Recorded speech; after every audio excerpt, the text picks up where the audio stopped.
फतेहाबाद कस्बा से 3 किलोमीटर दूर स्थित मराठा काल का यमुना घाट अपनी दुर्दशा पर आंसू बहा रहा है और शासन प्रशासन द्वारा इस ओर कोई ध्यान नहीं दिया जाने से इस मराठा काल के जमाने की यमुना घाट अपनी दुर्दशा पर आंसू बहाता नजर आ रहा है।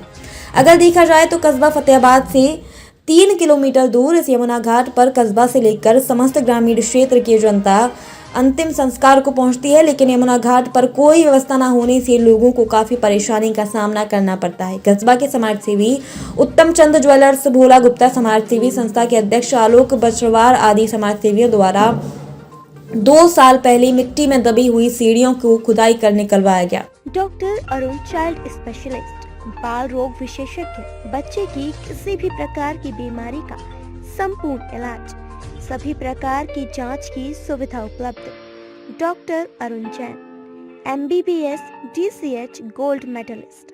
पता 8 हनुमान नगर, प्रेम नगर, शाहगंज, बोतला रोड, आगरा। पिन कोड 282010, जिससे लोग घाट पर स्नान कर सकें। यही नहीं, प्राचीन काल का विशाल शिव मंदिर का सुंदरीकरण कराया गया। यही नहीं, जनता की परेशानी को ध्यान में रखते हुए समाज सेवियों द्वारा घाट पर अंतिम संस्कार को आने वाले लोगों के लिए लकड़ी की टाल की भी व्यवस्था की गई। अब जबकि यमुना में 2 दिन से अचानक पानी बढ़ने से यमुना घाट की वीडियो में दरार पड़ जाने से घाट पर स्नान करने वालों के लिए परेशानी बढ़ गई है। समाज सेवियों ने शासन प्रशासन से मांग की है यमुना घाट की श्रेणी की मरम्मत कराई जाए, जिससे घाट पर स्नान करते समय कोई दुर्घटना न हो। नमस्कार, मैं कपिल फतेहाबाद जौनेसर घाट से। क्या व्यवस्था है लकड़ी की? यहाँ व्यवस्था है जो फतेहाबाद कमेटी के लोग हैं, जो मिस्टर उत्तम चंद ज्वेलर्स हैं और प्रमोद गुप्ता बुलाजी हैं, इन लोगों ने यहाँ जो लकड़ी की है, कंडे की है, लौद की है, काफ़ी व्यवस्था यहाँ अच्छी करा दी गई है। यहाँ कुछ लोग हैं जो इन लोगों को पता नहीं था कि लकड़ी यहाँ मिलती है और कंडे वगैरह हैं, तो कुछ लोग हैं जो लेके आते थे, उन लोगों को नहीं पता था। तो यहाँ जो व्यवस्था है सारी उपलब्ध करा दी गई है।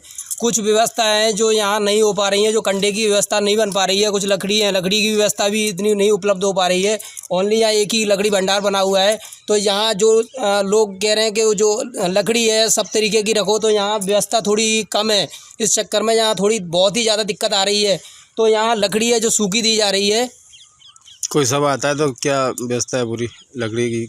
लकड़ी की व्यवस्था यहाँ लौद है, कंडे हैं, फूस है। रेट वगैरह क्या रेट है? जो बाजार में 900 रुपये कुंटल लकड़ी की रेट है, 900 साढ़े 900, जो यहाँ है 850 रुपये कुंटल सूखी लकड़ी दी जा रही है। लोगों का जो है भाड़ा है लगभग 500-600 रुपये, वो वहाँ से बच जाता है यहाँ जो लेने पर। और जो कमेटी शुल्क है ओनली जो नॉर्मल रखा गया है। जो सफाई कर्मचारी है ना, तो ये कमेटी पैसा ले रही है ना हम लोग ले रहे हैं। यहाँ जो 100 रुपये सफाई के हैं और जो 100 रुपये चौकीदारी के हैं, कोई अनलीगल जो पैसा नहीं लिया जा रहा है यहाँ। तो अपना उत्तम चंद। क्या स्थिति है घाट की सीढ़ियों की इस समय? आज हम 4 दिन पहले भी आए थे, इन घाटों पर देखा था ऐसी कोई समस्या नहीं थी। आज घाटों पे आकर हमने अकस्मात देखा तो यहाँ पर घाटों की सीढ़ियाँ पानी आने से काफ़ी फट चुकी हैं। 2 सीढ़ियों, क्योंकि हमने 2 साल पहले भी इस घाट की सीढ़ियों के लिए मांग की थी शासन प्रशासन से।